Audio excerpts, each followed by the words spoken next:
Want to connect your GitHub account to VS Code? Here's how to do it quickly. First, open Visual Studio Code on your computer. Now, click on the Accounts icon in the bottom left corner of the screen. From the menu, click Sign in with GitHub. A browser window will open. Sign into your GitHub account if you haven't already.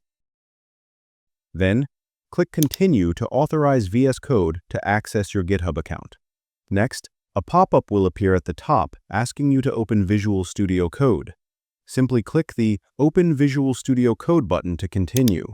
Once you're done, go back to the Accounts icon. You'll see your GitHub username appear at the top of the list, confirming that you're signed in. That's it. Your GitHub account is now linked with VS Code. You can easily clone repositories, push commits, and manage your code directly from here. If this video helped you, don't forget to like, subscribe, and hit the bell icon so you never miss out on more simple tutorials. Thanks for watching.